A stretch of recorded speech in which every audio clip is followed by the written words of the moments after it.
Hello everyone, CTET 2022 RM series में आप सभी का स्वागत है। आज के लेक्चर में हम देखेंगे कि कौन कौन सी प्रॉब्लम्स हैं जो ईवीएस पढ़ाते वक्त टीचर फेस करती है, उसको किस तरीके से सॉल्व किया जा सकता है, इसके बारे में हम इस लेक्चर में देखेंगे। लेकिन इसके पहले का जो लेक्चर है टीएलएम, टाइप्स ऑफ टीएलएम, ये बहुत इंपॉर्टेंट टॉपिक है, इसे जरूर पढ़िएगा क्योंकि इसके बेस पे आपको दो क्वेश्चंस पक्का देखने को मिलेंगे पेपर में। और आज का जो टॉपिक है जो है प्रॉब्लम्स एंड सॉल्विंग दैम, देखिए बहुत बड़ा डिफिकल्ट टॉपिक नहीं है, बहुत इजी टॉपिक लगेगा अगर आपको ये पहले वाले जो टॉपिक्स हैं इनकी कंसेप्ट क्लैरिटी होगी।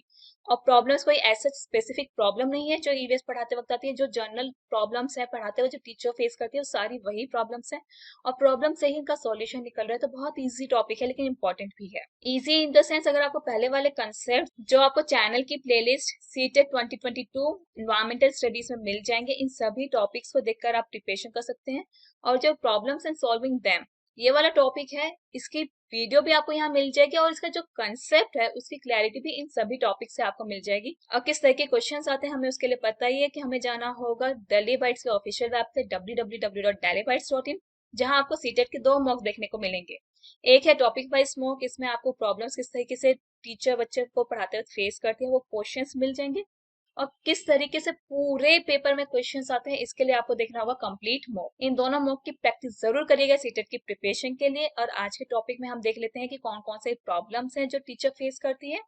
बहुत इजी टॉपिक है, कौन कौन सी प्रॉब्लम से कैसे सॉल्व किया जा सकता है, ये सारे ही बहुत बेसिक सा कंसेप्ट है। मेरा मानना है अगर आपको कोई भी क्वेश्चन आ जाए, ये कंटेंट बेस्ड पेडागोजी बेस्ड किसी भी तरीके से क्वेश्चन आता है, अगर आपको कंसेप्ट क्लैरिटी होगी और रियल अंडरस्टैंडिंग होगी तो आपके लिए बहुत इजी होगा इस क्वेश्चन को सॉल्व करना। जैसे सबसे पहला है, बहुत बेसिक सा कंसेप्ट है, नोइंग अबाउट देयर स्टूडेंट्स। अगर टीचर को उनके स्टूडेंट्स के बारे में पता है तो कोई भी प्रॉब्लम टीचर फेस नहीं करेगी। उन्हें पता होगा कि किस तरीके से जो प्रॉब्लम है बच्चे की और जो बच्चा फेस कर रहा है पढ़ते हुए उसे कैसे सॉल्व करना है।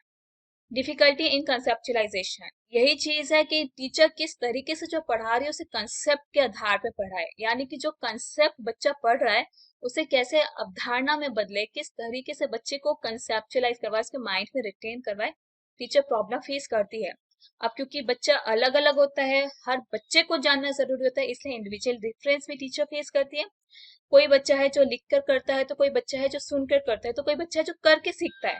हर तरह के बच्चे के लिए हर तरीके की एक्टिविटी करवाना बहुत जरूरी होता है, इसलिए इंडिविजुअल डिफरेंस जैसी प्रॉब्लम बहुत कॉमन है चाहे कोई सा भी सब्जेक्ट पढ़ाया जाए। तो इस चीज को टीचर हर क्लास में हर लेवल पे फेस करती है। इसके बाद है जो कंसेप्ट पढ़ाए गए हैं उसे रिटेन करवाना भी बहुत मुश्किल है, क्योंकि कंसेप्चुलाइज करवाना मुश्किल है, इसलिए जो बच्चा पढ़ रहा है उसे रिटेन करवाना मुश्किल है। यानी जो बच्चे ने आज एक्सपेरिमेंट सीखा, अगर वो बच्चा कंसेप्चुलाइज नहीं कर पाया, रियल लाइफ से लिंक नहीं कर पाया, तो बहुत डिफिकल्ट हो जाता है बच्चे का उस चीज को समझे रखना। इसी के साथ बच्चा होमवर्क अक्सर नहीं करके लाता है, और टीचर जो होमवर्क देती है अक्सर वो होमवर्क होते हैं जो बच्चे के रियल लाइफ से लिंक हो या कंसेप्ट एक्सटेंशन पर बेस हो। अगर बच्चा होमवर्क नहीं करके लाएगा तो टीचर कैसे आगे बढ़ेगी, कैसे नए कंसेप्ट करवाएगी, कैसे नए कंसेप्ट लेकर चलेगी बच्चों को न्यू नॉलेज देने के लिए। इसी के साथ टाइम मैनेजमेंट, टाइम मैनेजमेंट बहुत बड़ा रोल अदा करता है यहाँ पे, क्योंकि अगर टीचर टाइम मैनेज नहीं कर पाती है तो बहुत डिफिकल्ट होता है टीचर के लिए टाइम मैनेज करना, स्पेशली प्राइमरी क्लास में जहाँ बच्चे हाइपर एक्टिव होते हैं। जो कंसेप्ट टीचर पढ़ाना चाहती है ना वो बहुत डिफिकल्ट हो जाता है टीचर के लिए पढ़ाना। तो कुछ ही बेसिक प्रॉब्लम्स है जो टीचर बच्चों को पढ़ाते वक्त फेस करती है, इनके सॉल्यूशंस किस तरीके से हैं वो देखना जरूरी है, क्योंकि प्रॉब्लम हर कोई बता देता है, सॉल्यूशन देखना बहुत मुश्किल हो जाता है। और अगर आपको प्रॉब्लम पता होगी और सॉल्यूशन के कुछ आइडियाज आपके पास होंगे तो किस तरीके से क्लास मैनेज करके चलना है आपके लिए बहुत ईजी हो जाएगा। जैसे कि बच्चे की एबिलिटी को समझना, उसकी कैपेबिलिटी को समझना, इंडिविजुअल डिफरेंस ध्यान करिए। बच्चे की हर एक बच्चे की अपनी अपनी पहचान है, अपनी कैपेसिटी है। अगर टीचर को इंडिविजुअल डिफरेंस ध्यान रखना है तो उसकी एबिलिटी जाननी होगी कि हर बच्चा कैसा कर सकता है, क्या उसकी एबिलिटी है, क्या लर्निंग स्टाइल है। जिस तरीके से बच्चे की लर्निंग स्टाइल एबिलिटी होगी उस तरीके से बच्चे को पढ़ाया जाएगा तो कोई डिफिकल्टी टीचर फेस नहीं करेगी। इसी के साथ है कम्युनिकेटिव चैनल बनाना, मतलब कि जो टीचर पढ़ाना चाह रही है और जो बच्चा सीखना चाह रहा है उनके बीच में कम्युनिकेशन गैप बहुत ज्यादा देखने को मिलता है। तो उसे कम्युनिकेटिव इफेक्ट बनाना, कम्युनिकेटिव चैनल बनाना बहुत जरूरी है, क्योंकि बच्चे को उस तरीके से पढ़ाया जाए जिस तरीके से वो पढ़ेगा, जो पढ़ना चाह रहा है, तो टीचर के लिए इजी हो जाएगा उस कंसेप्ट को पढ़ाना। साथ के साथ उन्हें मोटिवेट भी करना, क्योंकि कई बार होता है जो बच्चे नए कंसेप्ट कर रहे होते हैं ना, उन्हें नहीं पता होता कैसे करना है, तो कई बार वो गलतियां करते हैं। तो अगर बच्चा गलती कर रहा है ना, उसे डांटने की बजाय उसे समझाया जाए कि वो किस तरीके से कर सकता है, उसे मोटिवेट किया जाए। उसे मोटिवेट किया जाएगा ना तो बच्चा अगली बार खुद एंकरेज होगा न्यू परफॉर्मेंस को अच्छे से प्रेजेंट करने के लिए। तो मोटिवेशन बहुत जरूरी होता है यहाँ पे, जब बच्चे की कोई भी हमें परफॉर्मेंस गलत दिखे, कंसेप्ट अंडरस्टैंडिंग बिल्ड होती ना दिखे, मोटिवेट करेंगे बच्चा अपने आप एनकरेज होगा उस काम को करने के लिए। Then collaborative learning, peer learning या फिर ग्रुप में करवाना, क्योंकि बच्चे ना आपस में मिलकर ज्यादा सीखते हैं बजाय के लेक्चर मेथड से या टीचर के पढ़ाने से। जब बच्चे ग्रुप में बैठ के सीखेंगे ना तो और अच्छे से सीखेंगे। इसलिए कोलैबोरेटिव लर्निंग, पीयर लर्निंग ज्यादा इंपॉर्टेंट है। पेरेंट्स से बात करना, देखिए प्राइमरी क्लास में बहुत जरूरी है कि किस तरीके से बच्चा क्लास में घर में बिहेव करता है, क्या डिफरेंस है, किस तरीके से उसकी लर्निंग घर में बन रही है, किस तरीके से पेरेंट्स का एटीट्यूड है, जानना बहुत जरूरी है। जब तक पेरेंट्स बच्चे की लर्निंग में सपोर्ट नहीं करेंगे, अकेले टीचर कुछ नहीं कर सकती। इसलिए पेरेंट्स से बच्चे का कम्युनिकेशन बनाना और पेरेंट्स को बताना कि किस तरीके से बच्चा परफॉर्म कर रहा है और किस तरीके से इम्प्रूव कर सकता है, बहुत जरूरी है। इसी तरीके से बच्चे के रियल लाइफ एक्सपीरियंसेस को इंक्लूड करना, ये तो बहुत ज्यादा जरूरी है। अगर रियल लाइफ एक्सपीरियंस इंक्लूड होने लगे ना, बाकी सारी प्रॉब्लम्स खत्म हो जाएगी, क्योंकि बच्चे की अंडरस्टैंडिंग बनने लगेगी उस कंसेप्ट में जो टीचर पढ़ाना चाह रही है, एक्सपेरिमेंट करवाना चाह रही है, डिस्कस करवाना चाह रही है या कोई भी एक्टिविटी करवाना चाह रही है। तो रियल लाइफ एक्सपीरियंस क्लास में लेकर आना जरूरी है, क्योंकि ईवीएस एक्चुअली में है ही वो चीज जो बच्चा रियल लाइफ में करता है। जब क्लासरूम लर्निंग और रियल लाइफ लर्निंग को इंक्लूड कर दिया जाए, इंटीग्रेट कर दिया जाए, सारी प्रॉब्लम्स खत्म होनी शुरू हो जाएगी। तो बहुत जरूरी है रियल लाइफ एक्सपीरियंसेस को क्लास में इंक्लूड करना, और इसलिए इसे मैंने लास्ट में हाईलाइट किया, क्योंकि ये चीज हुई ना, बाकी सारी प्रॉब्लम्स खत्म हो जाएंगी, बाकी सारी सॉल्यूशंस हमें धीरे धीरे दिखने लगेंगे। तो रियल लाइफ एक्सपीरियंस को इंक्लूड करना सबसे ज्यादा जरूरी है।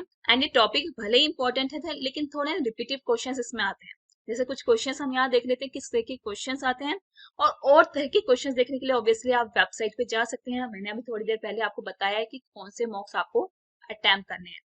तो जैसे क्वेश्चन है जिसमें है समयन जो क्लास 5 का स्टूडेंट है, वो अपना क्लास वर्क नहीं करता है, तो इस सिचुएशन को हम किस तरीके से एड्रेस कर सकते हैं। अगर हम उससे डायरेक्टली बात करें कि उसकी क्या डिफिकल्टी है और उसके अकॉर्डिंग क्लास वर्क एडजस्ट किया जाए, या किसी दूसरे बच्चे से कहे कि बच्चे उसका हेल्प कर दो होमवर्क करने में, क्लास वर्क करने में, कोई एक्टिविटी करने में, या पेरेंट्स से बात की जाए और उनको काउंसिल किया जाए। देखिए ध्यान रखना, पेरेंट्स से बात करना सही है, क्योंकि बच्चे की क्या प्रोग्रेस है क्लास में, क्या प्रोग्रेस घर में, उसमें डिफरेंस जानना भी जरूरी है।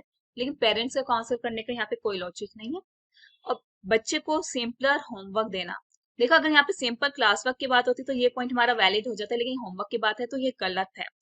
तो हमें पता चल ही गया है कि कौन सा ऑप्शन करेक्ट है। ऑप्शन नंबर 1 करेक्ट है, जहां हम ये देखेंगे कि उसकी क्या डिफिकल्टी है और किस तरीके से क्लास वर्क को एडजस्ट किया जा सकता है।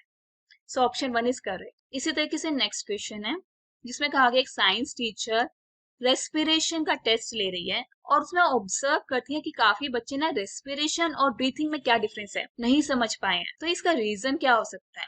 देखिए रीजन कुछ भी हो सकता है, लेकिन हम इस ऑप्शन के अकॉर्डिंग बताएंगे कि रीजन कौन सा है। जैसे कि she could not explain the related concept effectively, teacher he class में अच्छे से बच्चों को नहीं पढ़ा पाई है, वो उनकी क्लास टीचर नहीं थी, या बच्चों को कंसेप्ट अच्छे से समझ नहीं आया है, या इनडिसिप्लिन था क्लास में।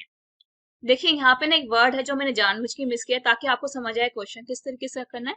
क्वेश्चन पूरा पढ़ेगा जब आप पेपर में क्वेश्चन कर रहे होंगे, अटेम्प्ट कर रहे होंगे।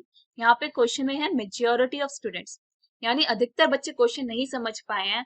डिफरेंस क्या है रेस्पिरेशन का, ब्रीथिंग का नहीं समझ पाए हैं। तो यहाँ पे जो कमी आएगी वो टीचर के पार्ट पर आएगी कि टीचर ही उसे अच्छे से समझ नहीं पाई है, समझा पाई है।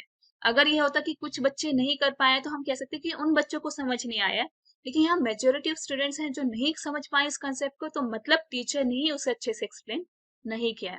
So option A is correct. इसी तरीके से नेक्स्ट क्वेश्चन है जिसमें कहा गया कि लंच ब्रेक के बाद ईवीएस पढ़ाते वक्त आपको लगता है कि स्टूडेंट्स क्लास में लेसन में इंटरेस्ट नहीं ले रहे हैं, क्या करेंगे आप उनसे कहेंगे कि वो हेड डाउन करके रिलैक्स करें, या फिर ऑडियो विजुअल एड्स की मदद से क्लास को इंटरेस्टिंग बनाएंगे, टॉपिक ही चेंज कर देंगे, या बच्चों को प्लेग्राउंड में लेके जाएंगे। देखिए लंच ब्रेक के बाद अक्सर ये प्रॉब्लम रहती है कि बच्चा क्लास में इंटरेस्ट नहीं लेता पढ़ने में, चाहे कोई सा भी सब्जेक्ट हो। तो हर बार ग्राउंड में ले जाना कोई लॉजिक वाली बात नहीं है। टॉपिक चेंज करना भी कोई लॉजिक बात नहीं, क्योंकि वो टॉपिक कभी ना कभी तो पढ़ाना ही है। या बच्चे से कहें कि वो रिलैक्स करे हेड डाउन करके, ये भी कोई लॉजिक नहीं है, क्योंकि बच्चों को हम रिलैक्स करने के लिए कहेंगे तो वो बहुत ज्यादा रिलैक्स मोड में चले जाएंगे, फिर उनका पढ़ने का मन बिल्कुल नहीं करेगा।